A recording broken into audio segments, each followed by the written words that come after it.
سمجھ نہیں ہے. ڈیٹ اوبلیگیشن کے حوالے سے اور اس سے زیادہ امپورٹنٹ بات جو امریکہ کے ساتھ پاکستان کا یہ جو ٹیرف عائد کرنے کے بعد جو ڈائلاگس چل رہے ہیں کہ ٹریڈ جو وہ کن ٹرمز کے اوپر ہوگی, پاکستان وہاں سے کیا کیا چیزیں امپورٹ کرے گا تاکہ ہماری جو exports to U S A ہے اسپیشلی ٹیکسٹائل پروڈکٹس کی وہ بڑھ سکیں. اور اس کے اوپر بھی موڈیز نے کافی حد تک سوالات کیے ہیں اور بظاہر مجھے نہیں لگتا فی الحال جو ہے وہ اس رینکنگ میں مزید کوئی اپورڈ قسم کی لانے کی پوزیشن میں ہوں گے. دوسرا آپ نے پوچھا تھا اس کا یہ کے سی سی آئی نے جو اناؤنس کیا ہے, اس پہ میں آتی ہوں سر. پہلے میں موڈیز پہ احتشام صاحب کا بھی کامنٹ لے لوں. احتشام صاحب, ایک تو آ گئی گورنمنٹ, وہ تو ہر حکومت یہ کہتی ہے کہ سب اچھا چل رہا ہے. کل بھی وزیر خزانہ کہہ رہے تھے کہ ہماری جو معیشت ہے وہ بالکل درست ٹریک پر ہے.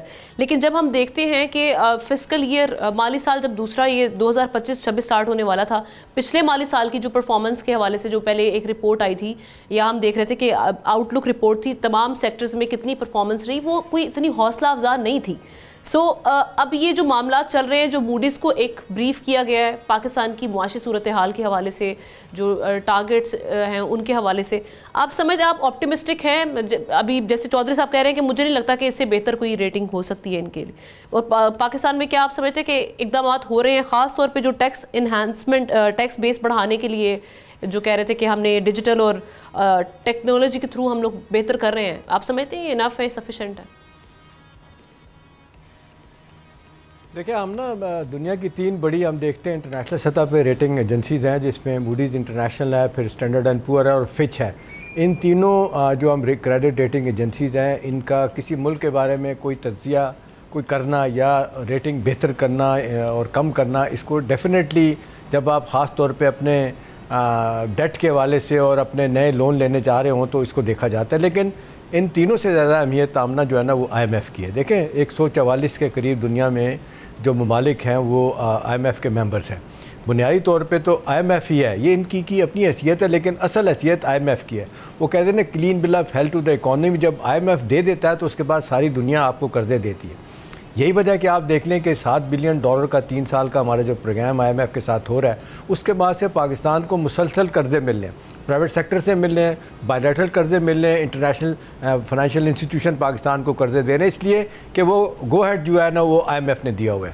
اصل بات پریشان کن یہ ہے کہ اس وقت جو صورتحال ہے آمنہ کے دیکھیں 1 سے 1.5% سے زیادہ آئی ایم ایف جو ہے نا وہ اس کا انٹرسٹ ریٹ نہیں ہوتا. اب 12% انٹرسٹ ریٹ مجھے نہیں لگتا کہ دنیا کے میرا خیال ہے کوئی نائجیریا یا صومالیہ کے ممالک ہوں گے جہاں پہ اتنا انٹرسٹ ریٹ چارج کیا جاتا ہے. یہی وجہ ہے کہ ہر آپ دیکھ لیں ہفتے اور 2 ہفتے کے بعد ہمیں $200 ملین, $600 ملین, $900 ملین کی پیمنٹ کرنی پڑتی ہے. ہمارا ڈیٹ آپ دیکھ لیں 78,000 ارب روپے کا ہمارا ٹوٹل ڈیٹ ہو چکا ہے, جو ہماری جی ڈی پی تقریباً اس کے قریب پہنچ گیا ہے. تو یہ ایک لمحہ فکری ہے کہ یہ قرضے تو حاصل کیے جا رہے ہیں, ان کا حصول تو ہو رہا ہے, لیکن اصل بات یہ ہے کہ اس کے فائدے کچھ ہو رہے ہیں کہ نہیں ہو رہے. دوسری بات یہ ہے کہ جو سب سے زیادہ انہوں نے موڈیز نے اعتراض کیا آمنہ وہ یہ ہے کہ 10.6% جی ڈی پی آپ نے tax to G D P ratio آپ نے ٹارگٹ رکھا تھا, وہ آپ نے مس کر دیا. اس پہ بہت زیادہ انہوں نے بات کی ہے, کیونکہ ساری دنیا آپ کو کہہ رہی ہے, وہی کہہ رہی ہے کہ یہ اصل بات تو ہے کہ آپ کا ٹیکسیشن ریونیو آپ کا بہتر نہیں ہوگا تو آپ اپنے کسی بھی طرح سے اپنے قرضوں سے آپ جان نہیں چھڑا سکتے اور اپنی اکانومی بہتر نہیں ہو سکتی. اب اصل سوال یہ ہے کہ بڑی اچھی پکچر پیش کی ہمارے فائنانس منسٹر نے, کہا کہ جی مائکرو اکنامک ریکوری ہو رہی ہے, ٹھیک ہے, لیکن ابھی دیکھنے آمنہ آپ لاکھ کہیں کہ جی ہمارے کیا کہتے ہیں ایکسچینج ریٹ ہمارا سٹیبلائز کر گیا ہے, اسی طرح اپنا کیا کہتے ہیں ہمارے جو یہ ہیں قرضوں کی رفتار کم ہو رہی ہے. اور دوسرا یہ کہ یہ کہا جا رہا ہے کہ یہ جو آپ کا اللہ بھلا کرے پالیسی ریٹ کم ہو گیا ہے, ساتھ ساتھ ہم یہ بھی کہہ رہے ہیں کہ جی کرنٹ اکاؤنٹ سرپلس چلا گیا ہے, فورن ریمیٹنسز میں سرج آئی ہے, $14 بلین جون کے مہینے میں آئے ہیں. یہ ساری باتیں اپنی جگہ پہ, لیکن اصل بات یہ ہے کہ ہم نا اسٹرگلنگ اکانومی ہے. مائکرو اکنامک انڈیکیٹر آپ صحیح کہہ رہی ہیں, پچھلے سال زیادہ جو ہے نا ہم دیکھ رہے ہیں کہ وہ پورے نہیں ہوئے تھے.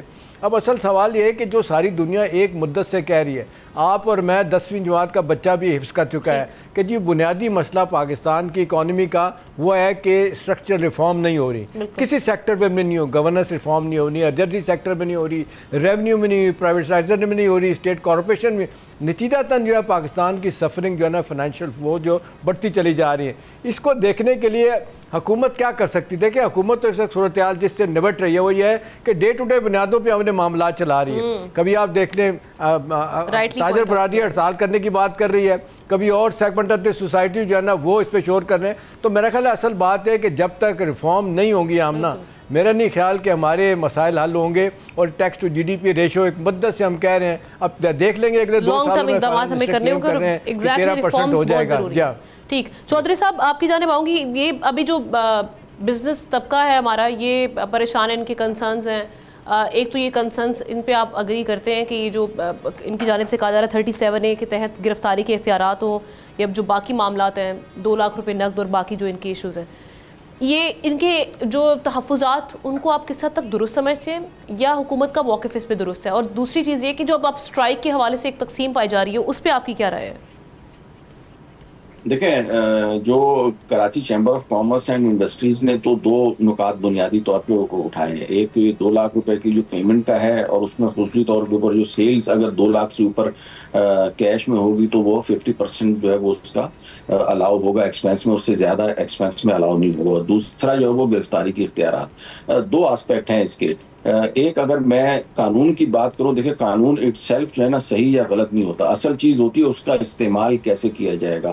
انفارچونیٹلی ہمارے یہاں FBR میں یا دیگر اداروں میں بھی کرپشن اس حد تک جو ہے وہ سرایت کر چکی ہے کہ اس میں لوگوں کو ڈر اس بات کا ہے کہ اس قانون کا غلط استعمال کیا جائے گا. اس کو جو ہے نا ٹریڈرز کو یا بزنس مینس کو جو ہے وہ بیسیکلی ہراسمنٹ کے لیے اس کو استعمال کیا جائے گا. کیونکہ ایک طرف حکومت کہتی ہے جی ہم ڈیجیٹلائزیشن کی طرف جا رہے ہیں, دوسری طرف جب آپ اس طرح کے اریسٹ کے اور کرمنل جو ہے وہ اوبلیگیشنز بنائیں گے ٹریڈرز کی, تو ظاہر ہے اس میں خدشات بہرحال اپنی جگہ پہ پیدا ہوتے ہیں, اور ان کو ایڈریس کرنا ضروری ہے, بالخصوص پاکستان کے جیسے ملک میں جہاں پہ کرپشن اور اس طرح کی ہراسمنٹ عام ہے.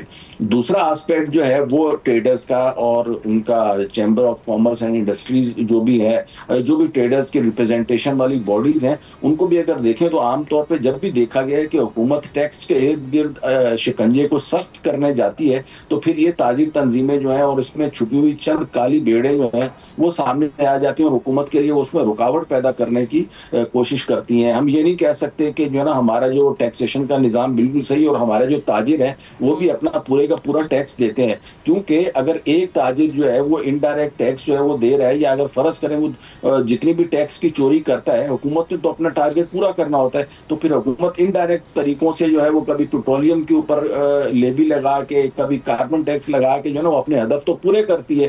تو بیسیکلی وہ جو بڑی بڑی مچھلیوں کی جو ٹیکس چوری ہے اس کو جو ہے وہ عام آدمی پھر الٹیمیٹلی پیدا کر رہا ہوتا ہے. تو میں اگر ایک عام آدمی کے پوائنٹ آف ویو سے سوچوں نا تو یہ مطلب اچھی چیز ہے ٹیکس فراڈ کے اوپر. چلیں اسی پر ہم نا ٹیک لے لیتے ہیں. احتشام صاحب آپ کی اجازت سے عاطف اکرام شیخ صاحب ہمارے ساتھ موجود ہے, صدر FPC سے جان لیتے ہیں کہ جو بھی اسٹرائک کے حوالے سے کنفیوژن پائی جا رہی ہے 19 جولائی کو, اس پر جاوید بلوانی صاحب یہ کہہ رہے ہیں کہ جی وہ اسٹرائک ہوگی, ہر حال میں ہوگی, یہ افواہیں ہیں محض.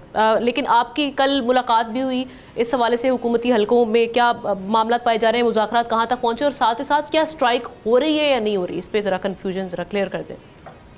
بسم اللہ الرحمن الرحیم. Thank you. کل ہماری میٹنگ ہوئی فائنانس منسٹر صاحب سے, special assistant prime minister Haroon Akhtar صاحب اور باقی منسٹر آف اسٹیٹ اور چیئرمین FBR اور باقی FBR کے کام, اور پاکستان کے لیڈنگ چیمبرز, آلموسٹ بہت سارے چیمبرز تھے جن کو فیڈریشن لیڈ کر رہی تھی. تو ہماری بہت اچھی میٹنگ ہوئی. ہمارے جو بھی تحفظات تھے وہ گورنمنٹ نے سنے, اور گورنمنٹ نے کہا کہ جی ٹھیک ہے ہم اس میں کوئی رولز میں ان چیزوں میں کوئی امینڈمنٹ کرنے کو تیار ہیں, بٹ ہمیں آپ تھوڑا سا ٹائم دیں. ایک کمیٹی بنا دی گئی ہے جس میں 4 صوبوں سے لائک چیمبرز کے پریزیڈنٹ اور فیڈریشن پریزیڈنٹ ہمایوں اختر صاحب سے, ہارون اختر صاحب سے میٹنگ کریں گے, اور اس کمیٹی میں معذرت کے ساتھ جناب ایک چیز بتائیے کیا جی ہم نے ایک چیز میں پوچھنا چاہوں گا. بظاہر تو فائنانس منسٹر صاحب نے کمیٹی بنا دی ہے, 30 دن کے اندر وہ فیصلہ کرے گی, پرائم منسٹر کو رپورٹ دے گی جو مطالبات ہمارے تاجر برادری کے. ایک تو ہے کہ FPCCI اور کچھ اور جو ہیں اپنا چیمبرز وہ تو کہہ رہے ہیں کہ جی ہم ہڑتال نہیں کر رہے, مؤخر کر رہے ہیں, کراچی چیمبر کہہ رہے ہیں. دوسری بات ہے کہ آپ نہیں سمجھتے کہ فائنانس منسٹر صاحب کا یہ کہنا ہے کہ جی IMF کا پروگرام ڈیریل ہونے کا خطرہ ہے, ہم آپ کی باتیں نہیں سن سکتے, نہیں مان سکتے. نہیں ایسی کوئی بات نہیں کی. چینی کا چینی کا آپ نے دیکھا فیصلہ ختم کر دیا, صرف 50,000 ٹن چینی, 50,000 چینی منگائی جا رہی ہے. اب سوال تو یہ ہے کہ آپ کے مطالبات تو حکومت مانتی نظر نہیں آ رہی, تو یہ تو لگتا ہے کہ حکومت سختی کرے گی, اور پہلی دفعہ یہ ہو رہا ہے کہ حکومت چاہ رہی کہ ہر صورت میں ٹیکس وصول کیا جائے. تو کیا کب تک شٹر ڈاؤن اور پہیہ جام کر کے آپ سمجھتے ہیں کہ آپ کے مطالبات مانے جا سکتے ہیں؟ جی دیکھیں 30 ڈیز کا ٹائم ہے, 30 ڈیز میں تو فیڈریشن اور موسٹ آف دا چیمبر ہم سٹرائک پہ نہیں جائیں گے, اور اسی دوران ہم چاہیں گے کہ ہمارے لیے ease of doing business easy ہو جائے, یہ جو ایک ہراسمنٹ ہے, ایک فیئر فیکٹر ہے, یہ ختم ہو جائے, اور ایک اکانومی اور کاروبار روٹین کے مطابق چلنا شروع ہو جائے. یعنی آپ آپٹیمسٹک ہیں کہ گورنمنٹ کے ساتھ جو مذاکرات ہیں اس میں گورنمنٹ جو ہے وہ لچک دکھائے گی آپ کے جو مطالبات ہیں اس پر؟ جی بالکل بالکل. ٹھیک ہے, آپ کا اس حوالے سے ٹیک سامنے آیا. عاطف اکرم صاحب موجود تھے, چودھری اکمل صاحب موجود تھے, دونوں کا ہم شکریہ ادا کریں گے. احتشام صاحب ساتھ ہی رہیں گے. بریک کے بعد آتے ہیں ایک اور سٹوری, اس پر ہم ڈسکس کریں گے.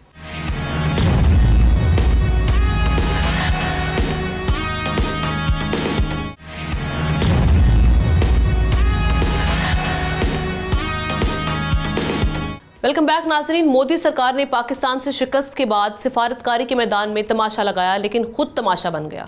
پہلے ششی تھرور کے بے سمت سفارتی دورے بھارت کی جگ ہسائی کا سبب بنے, اور اب جے شنکر کی سرکس نما خارجہ پالیسی اپوزیشن کے نشانے پر ہے. راہل گاندھی نے ایکس پر طنز کا تیر چلاتے ہوئے لکھا کہ جے شنکر ایک مکمل سرکس چلا کر خارجہ پالیسی کو تباہ کر رہے ہیں, جبکہ کانگریسی رہنما جے رام رمیش نے کہا کہ چائنا نے کھل کر پاکستان کا ساتھ دیا اور بھارت خاموش تماشائی بنا رہا.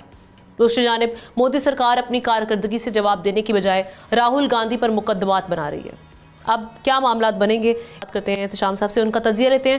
احتشام صاحب, مسئلہ یہ ہے کہ اپوزیشن کیوں اتنا وہاں پر اس چیز کو اچھال رہی ہے جب ایک تو جھوٹ کے پاؤں ہوتے نہیں ہیں. اگر آپ جھوٹ کے بیس پر کوئی نیریٹو بنا کر چلیں گے تو دنیا کے سامنے تو تماشا بنے گا. جے شنکر صاحب تو بیچارے مشکل میں ہیں, ان کے لیے ایک ایسا چیز کو پروو کرنا ہے جس کا نہ سر ہے نہ پیر ہے.